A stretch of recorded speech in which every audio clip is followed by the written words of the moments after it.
breaking news. Jim Jordan has called Jack Smith to testify, Will. This is what's happening right now. That's right. Kind of all gets amped up after, remember, the hacks that were happening is Jack the Hacker. That's good. Hacker. Hacking Jack. Old Hacking Jack was really looking into a lot of people's cell phone records, a lot of people who really had nothing to do with his investigation on President Donald Trump. Now, that has now escalated things over the last few weeks, I would say, right, where now he's back in the news. Hacking Jack's back in the news. That's right. So last night, a letter was sent from the Judiciary Committee signed by the chairman, Jim Jordan, to the special counsel, Jack Smith, former special counsel, I should clarify.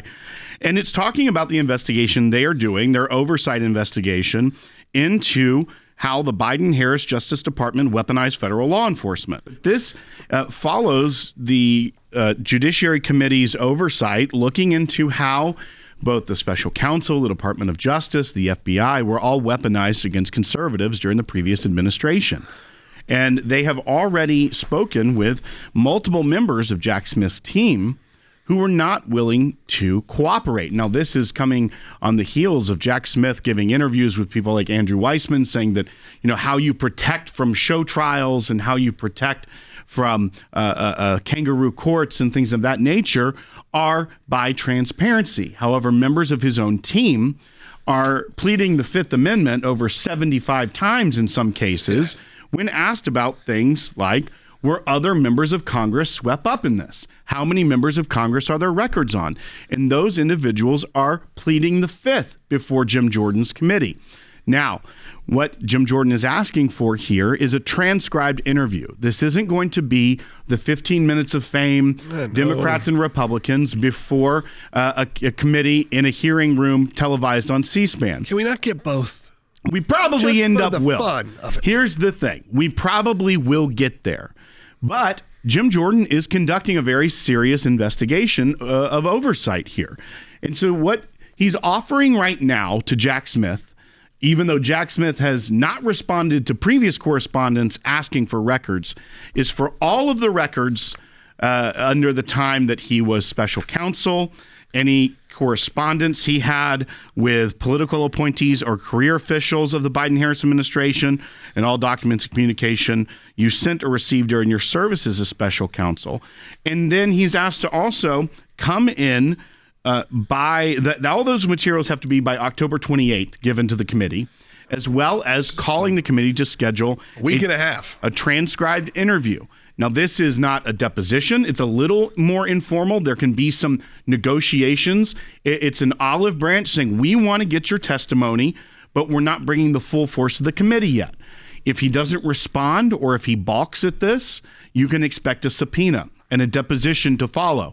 So we will see if Jack Smith, who is going and making interviews now, trying to cover up a little bit, if he really believes in the transparency that he's saying he believed in. The people on my special counsel team were like that. The idea that politics played a role in who worked on that case or who got chosen is ludicrous. And Andrew, you know, and this is another thing that I think if you're not inside the U.S. Department of Justice, the idea that politics would play a role in big cases like this, it's absolutely ludicrous, and it's totally contrary to my experience as a prosecutor. This is unfolding in London, very American place to be. But the interview is between Andrew Weissman and Jack Smith. That name rings a bell. That name, because Andrew Weissman was one of the top deputies to Bob Mueller under his special counsel investigation of President Trump.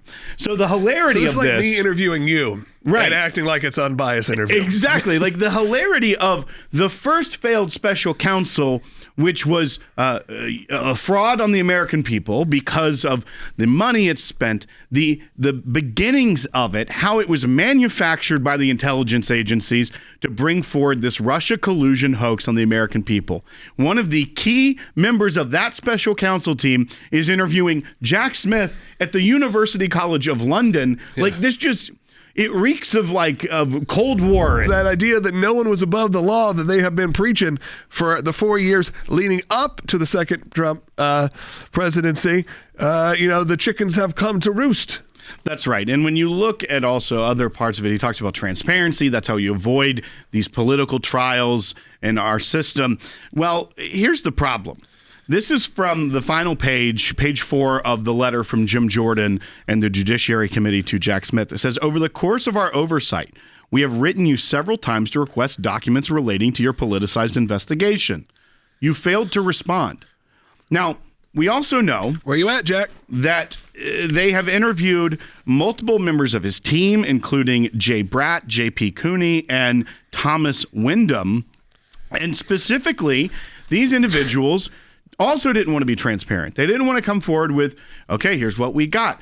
They were invoking things, according to Jim Jordan, a broad and vague, unreasonable interpretation of grand jury secrecy protection, as well as invoking privileges, objections, including the Fifth Amendment, to refuse approximately 70 questions. And of course, Jack Smith, he's not willing to make a statement to Jim Jordan, not willing to do this right now, but he is willing still to be interviewed, to talk about these things. So he's honestly doing an interview by proxy. So we're almost responding to some of the claims from Jim Jordan, the claims from a lot of these committee members, without actually having to do it. Of course, this is a clip from him, again, from that same interview, talking about what he considers the integrity of his office and why a lot of the staff are starting to resign. You can't say, I want this outcome, let me throw the rules out.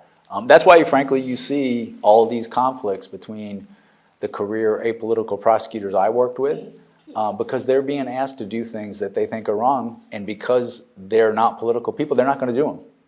And I think that explains why you've seen the resignations, you've seen people leave the department. It's not because they're enemies of one administration or the next. They've worked through decades for different administrations. It's just they've been doing things apolitically forever, and when they're told, no, you got to get this outcome no matter what, that is so contrary to how we were all raised as prosecutors. It's almost laughable hearing that, him trying to give commentary on the Trump administration, when his entire appointment, they held that.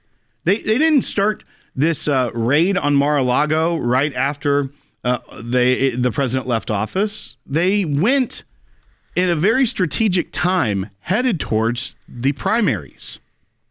Jack Smith was appointed towards the end of Joe Biden's term, leading up to the primaries in a second term for Joe Biden, because he said he was running again. It's laughable to hear him say that these aren't political people. They're apolitical career prosecutors is laughable when you saw what the Department of Justice was doing under Joe Biden and Barack Obama before him.